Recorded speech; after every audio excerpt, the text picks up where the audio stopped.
Welcome to Peter and Ruffy's Football Show. We're on STV Glasgow and STV Edinburgh.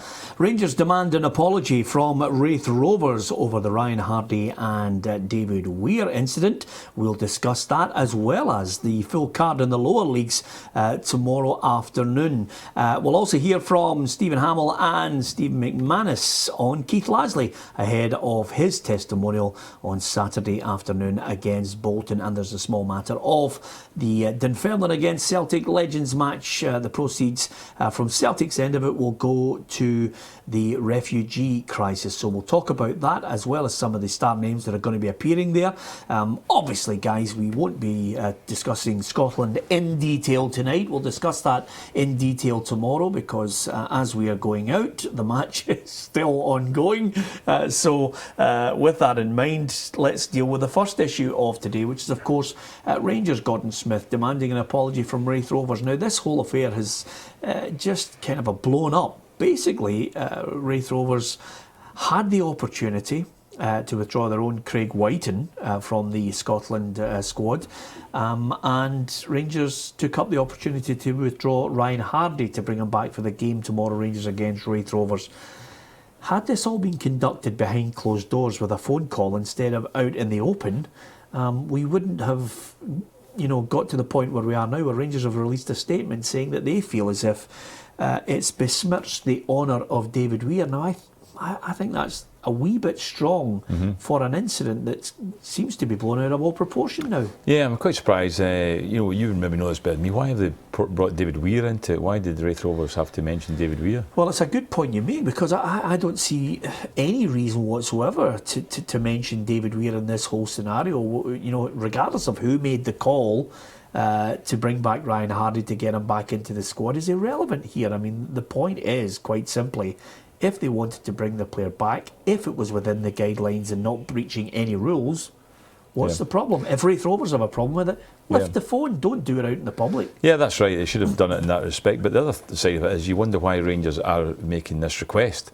I mean, they're bringing Ryan Hardy back, and he's not been featuring in the team. He's not exactly a first choice player, but they did want him back, and if they do, then in the SFA allow it, then they've allowed him to him. So Craig Whiten could have been back for Raith as well, because they could have had him back if they'd wanted him. So I don't see why they can complain. If the fact had been they hadn't been allowed Craig Whiten, but Ryan Hardy had been allowed to come back, then I think there's a good cause, good grounds for a complaint. Yeah.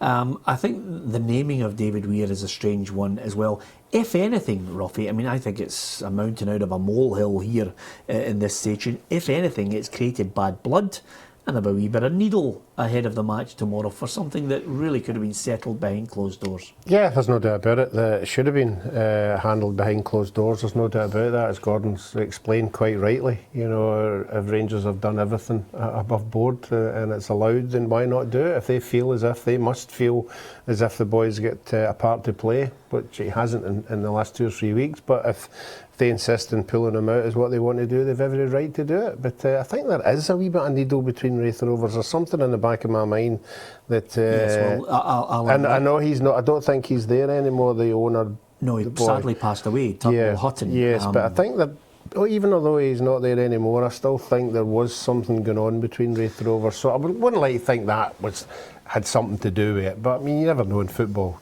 Yeah, well, I certainly I don't think there's any point in going back over old ground in some of the wins between certain clubs, but this has left a sour taste in the mouth. And of course, chairman and directors, boardroom members, they all have to go and shake hands at some point tomorrow. Yes. Or you could actually just go with the fans and sit in another stand, which chairmen have done before as well, Gordon. Absolutely, they might do that.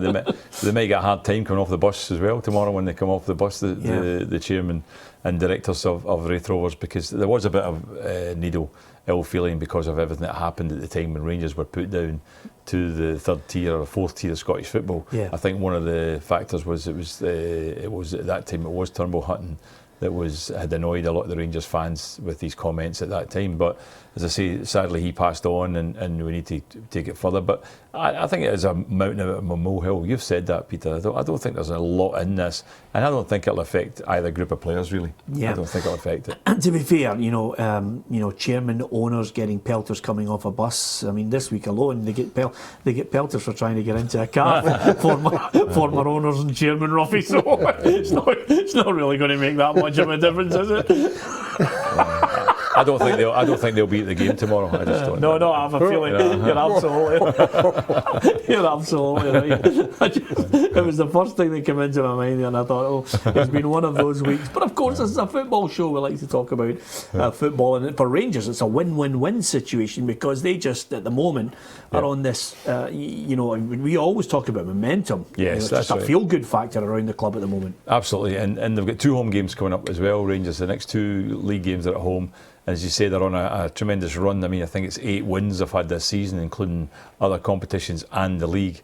And you're looking at it thinking, certain games that would have been a pressure game, and the Queen of South one was one that came into that category. You're thinking, Rangers have struggled down there last season, went down there and won comfortably. Yeah. They've already beaten Hibs at Easter Road comfortably in the Cup. Yeah. So you're thinking to yourself, you wonder just who the team that are going to give them a real hard time in that league. Yeah, you have to give them credit, because everybody to a man, even me included, and a lot of other people keep saying, here's a test coming. Yeah. But every test that's thrown up in front of Rangers, they're handling it quite easily. Well, I did think, I have to be honest with you, I thought they would get a tough test at Queen of the South, albeit they were playing against 10 men, which is a key factor in it. At one stage it went to 10 men. Didn't start though against 10, and Rangers were playing well against the 11-man Queen of the South team. But I agree with you. I think we did forecast a narrow Rangers victory. Yes. Because we thought they would win, but Queen of South would give them a hard game. So I know in the end up the goals it was comfortable, because Queen of South were down to 10, and I disagreed with the ordering off as well. Yes. I didn't think it was correct. But having said that, Rangers played some tremendous stuff. And one of the players you look at who is just going to a new lease of life is Barry Mackay.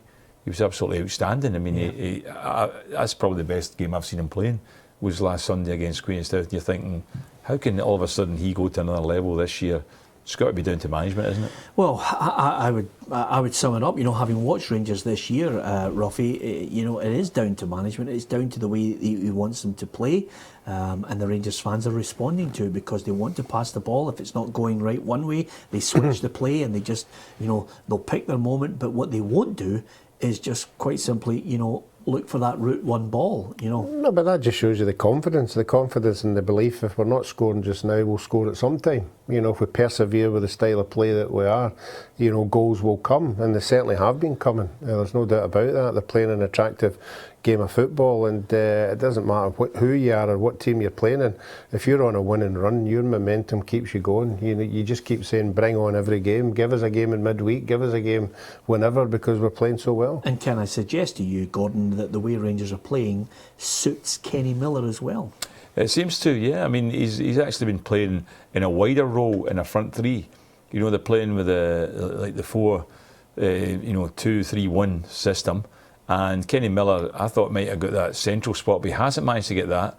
But he is actually doing pretty well, as you said, and he's getting goals now, which he wasn't doing before. So I think it is suiting him. He's working hard. He looks as if he's still got a very good level of fitness. Yeah. So it's suiting him, and I think it's more or less suiting everyone that's playing. Yeah, absolutely. I mean, if we get a chance to look at the league table for the championship, then it just tells you Rangers are going great guns. Raith Rovers are, they've lost a couple of games. Falkirk and Hibs spring to mind. So when they've come up against the bigger teams, Ruffy, they haven't been able to pose a shock.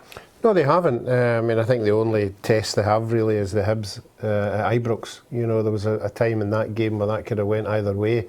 But as far as everybody else is concerned, I don't think they've had Falkirk yet, have they? But Falkirk, they've lost them. Falkirk, Queen of the South. I think the Rangers will win the league. They look so comfortable, and Hibs look as if they're going to be second. I think it's third and fourth that everybody's going to go for.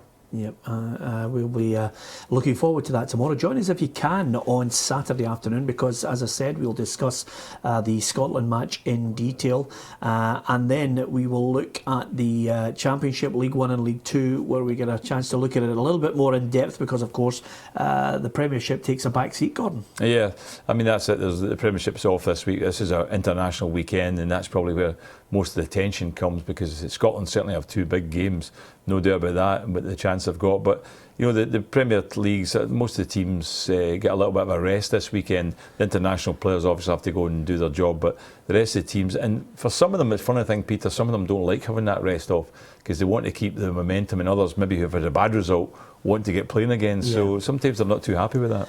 Yep, well, we'll find out about the Championship, League One and League Two. You can join us Saturday afternoon, STV Edinburgh and STV Glasgow. We are on at 2 o'clock, right through till 6 o'clock. Join us after the break. We'll hear from Steve McManus and Stevie Hamill talking about one of their teammates, Keith Lasley, his testimonial tomorrow at Fir Park.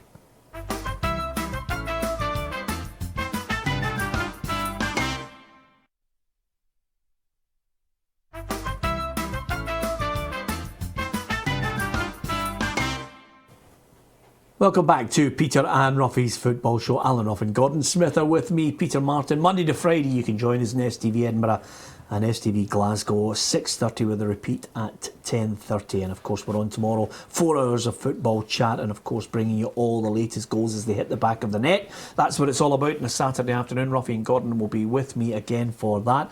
As far as the football is concerned, in the Championship, League One and League Two, another game that I'm really looking forward to tomorrow, Ruffy, is Livingston against Morton. Because here we have two sides. Morton coming up last season under Jim Duffy, and of course Mark Burchell working wonders to keep them in that division last season. No, and I think Jim Duffy's got his team very well organised this year. We heard Barry Ferguson the other day there saying that he needs certain players to get you out of a certain league. And I think Jim has identified, you know, what it's all about now. He's added a lot of experience to his side. He's getting results very early on against the better side. So I think they'll have a very good season this year. Yeah, we'll certainly get off to not a bad start. I think Jim would have certainly wanted more wins on the table, but he has managed 3 across all competitions. Yeah, I think it was always going to be tough because, I mean, he's moved up. I think they go to Championship is a different level from where Morton were last season. I really do think it's a bit of a step up, because a lot of the times you're going against full-time teams when you go to the Championship, whereas in the League One there's still a lot of part-time football. So I think that's going to be hard for them, but I do believe they'll be up there. I think they'll be a mid-table team, Morton, but I worry about Livingston. I mean, they had a great run last year. They managed to, you know, Mark Burchell did a fantastic job from a team that looked obviously gone at one stage. You think they're going down, and he not only did he turn it around to avoid automatic relegation, but he actually did. He even got them out of the playoff place. Alloa in the end up won their spot to stay in the league, but he did a brilliant job. So this will be a test tomorrow, and this is where Morton will be tested to see exactly where they're going to be, because I do believe at the moment I can see Livingston being a second bottom team this year, and maybe the playoff place, and Alloa being bottom. That's the way I think it's going to finish. Do you have any disagreement with that, Ruffy? No, I think the disappointment for Danny Lennon last year, you know, in surviving, you know, you would have thought he could have maybe built on that, you know, and maybe, you know, got themselves away for that, because they were down there quite a lot last season, and to be back down there again, I'm sure he'll be really disappointed with that, because it's a good community club and they would hope to be further up the league. Just picking up on Gordon's point there, I think Morton will be happy just to stay in the division. I think that's a realistic ambition for them. Yeah, there's a lot of plans down there. I think with Jim on, and Jim was telling us that they are sort of not wholly full-time, but that's what he's geared to. He's geared to, you know, trying to make it a full-time club again, move up the divisions, you know, and rightly or wrongly, Morton in my era was a great place to go. There was always good crowds there, good numbers as well.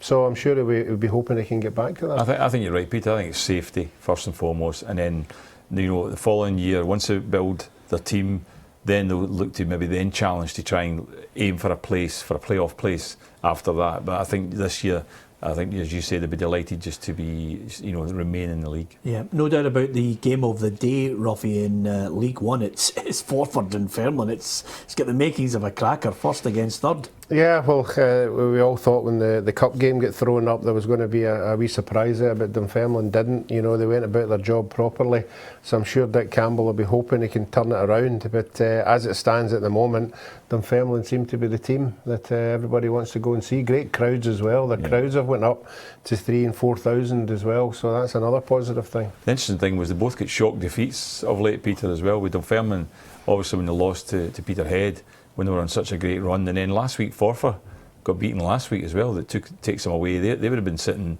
top going into this game if they'd won their match last week, but that was a bit of a surprise one. But this will be a good game because, as I say, I'm sure Dick Campbell will get them going again for this game. He'll be telling them, what they have to do to play against a team like Dunfermline, who basically are the team of the league at the moment so far, I think, in terms of performances and results they've had. So I think this will be a good game.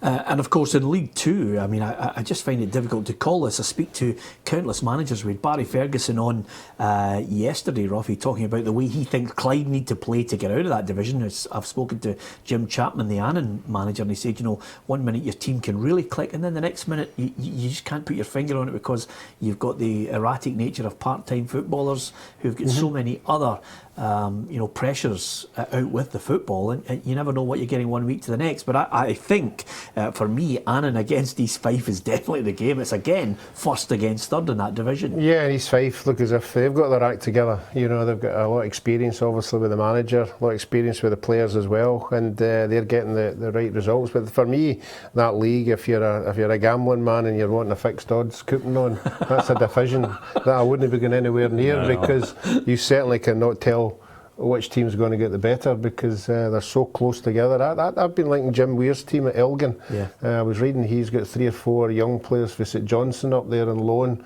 so it'll be interesting to keep your eye on them. Yeah, absolutely. Never disregard clubs that you've played for in the past. They can do you a right turn, especially in League Two. So the lower divisions, tomorrow we'll keep you up to date with that. We'll have chat, we'll maybe share a few stories, wee bits of chat. Of course, because it's an international weekend, we will discuss Scotland in full. Just a little footnote, last night I watched Wales. Absolutely magnificent. I think everyone is delighted. They could be qualifying for their first major tournament. Chris Coleman, wonderful job. Gareth Bale pops up with a header.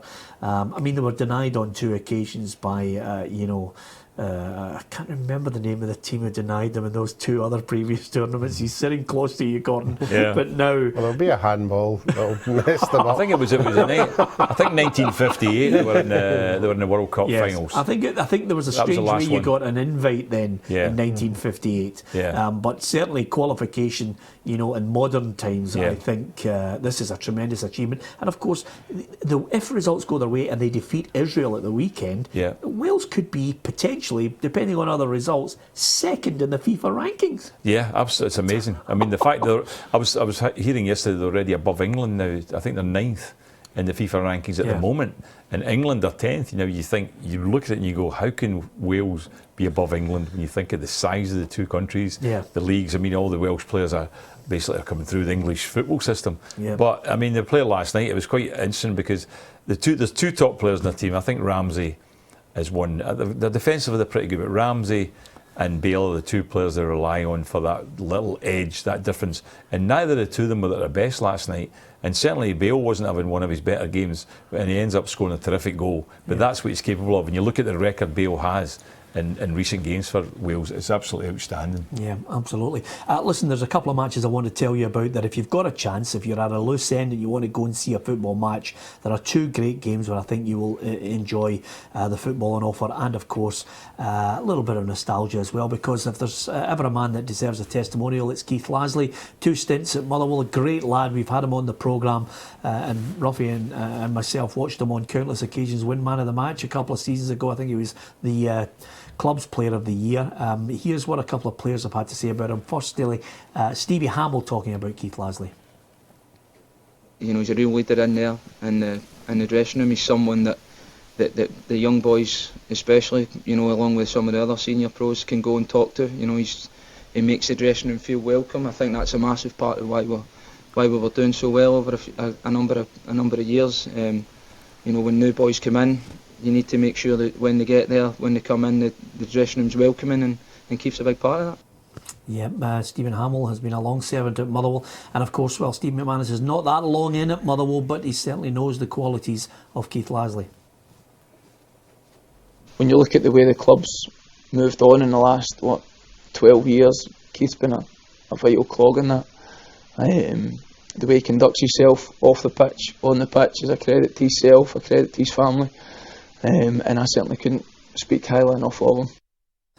Yep, I think it's one of those days where if you're near Fir Park, get out there and enjoy it. They're playing Bolton. Yeah, he deserves a testimonial game like this. Keith Lasley's been a tremendous servant for them. He's a great lad too, and he's been an outstanding player. You said, Peter, the games we went to, almost every time we picked it out, he was the top player. Yeah, I think 34, 35, thin, good looking. Do your head in, Ruffy, wouldn't it? But no, if you ever get a chance to go to a testimonial, he's a guy that you would want to go along and support. You know, there's far too many testimonials don't get supported properly, you know, and I really hope that the Motherwell support get out there and really turn up and make it a day for them to remember. Yep, good luck to Keith, and also, if you get a chance, East End Park Sunday, Dunfermline Legends against Celtic Legends for a charity match that I think will be a fitting tribute to the late great Jock Stein. Both clubs sampled his success as a manager. 2 o'clock at East End Park, Istvan Kozma, Andreas Skerla, I think Scott Thompson will be out there as well, and a few great Dunfermline players, and of course I think there's going to be a few big names in the Celtic jerseys as well, and they might fill it according to my reports.